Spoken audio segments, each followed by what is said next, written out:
what extent our intellect help to reach out the moksha? And the other thing, which was the way of Mira to get the Krishna or Param Tattva? And what is your guideline? Or see, intellect is functional, right? Intellect is functional, and you cannot get rid of the intellect. Even this question required intellect to be shaped and asked. So the intellect is there. Better use the intellect in a way that benefits the user of the intellect. Who is the user of the intellect? Why do we apply intellect at all? We apply intellect again because we feel incomplete. There is something missing. And therefore we use intellect just as we use all our other resources to find that which we feel missing in ourselves. Intellect is a resource, right? Memory is a resource, money is a resource. The senses are resources, correct? We use these resources to get something. The resource is not important. The user of the resource is important. And if that is remembered, then the resource would never become the master. Then you would never become intellectual. Then you would be the user of the intellect. Not someone who is identified with the intellect, not someone who is ruled by the intellect. Correct? So ask yourself every time, yes, intellect is great in problem solving. If there is a problem, I apply intellect. But to whom is the problem? Who is facing the problem and why? Why is a situation a problem for me? Or I could blindly rush into fighting the problem using the intellect as my weapon. Before you grow over-eager to solve the problem, why don't you ask, why is such a situation a problem at all? Or is it a problem in the first place? Or is it just a situation that my ego does not quite like? What is it that the ego wants, that the problem, that the situation does not correspond to? These questions have to be asked. Otherwise, the intellect can become a very unruly tool. People let the intellect run berserk. That's what man has done. Great intellect, but unguided. Very sharp intellect, but being used in the most stupid way.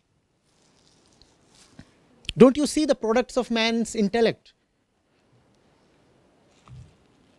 Very, very sophisticated products.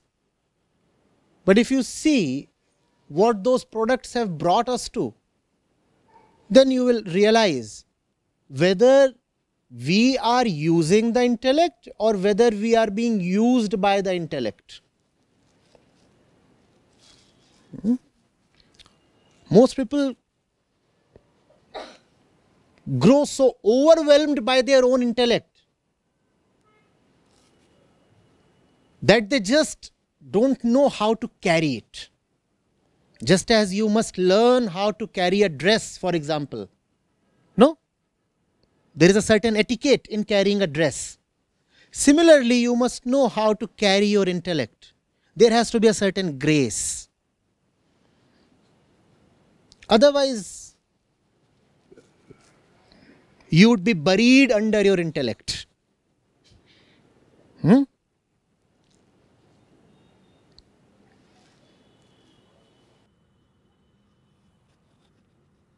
And which was the way of Mira to get the Krishna or get the Param Tattva? The way of Mira was the way of devotion. The way of Mira was the way of Ravidas. The way of Mira was the way of Kabir Sahab and Ramanand.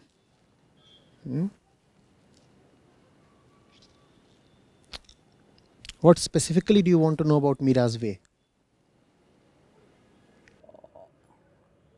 What I feel that like Krishnamurti, his Krishnamurti more emphasis on way of intellectual, but I personally believe that the Narsi Mehta, Meera, and the way of love I connect more. It's fine. It's fine. Depends on your prakriti.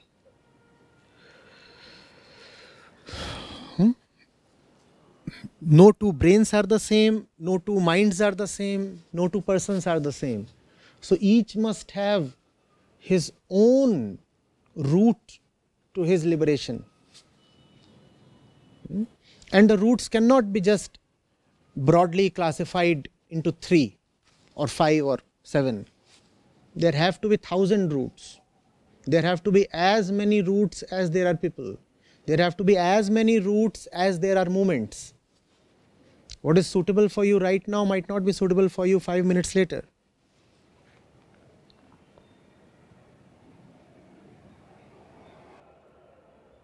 And the last question is Lord Krishna has said in Gita that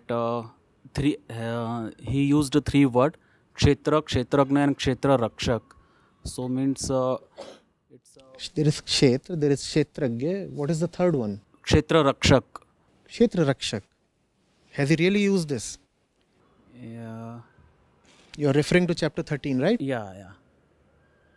So it means Kshetra means our body and Kshetra. Kshetra, Kshetragya Vibhaga Yoga is there. From where has the Kshetra Rakshak come? There is Kshetra and there is Kshetragya. Kshetra is the field. Kshetragya is the knower of the field. What is this Kshetra Rakshak? It looks like, the keeper of the field.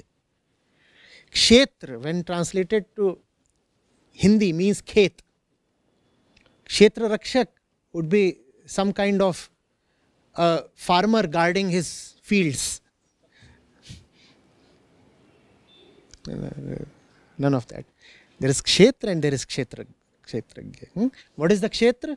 All this is Kshetra. Who is the Kshetragya? The one has no business with the Kshetra except knowing it. Except knowing it. It's a very, very pure and very subtle kind of knowing. A knowing devoid of all self-interest. I am not knowing for a purpose. I am just knowing. Such is the Kshetragya. Not knowing for a reason. Not knowing in order to benefit. Our knowledge is not of that kind. We do not know anything for the sake of knowing. Our knowledge is tied to our self-interest, right? If you know something, if you feel interested in knowing something, there is always an expectation of gaining something through that knowledge. The knowledgeability of the Kshetragya is different and very pure. He just knows. Why does he know? Because knowing is his nature.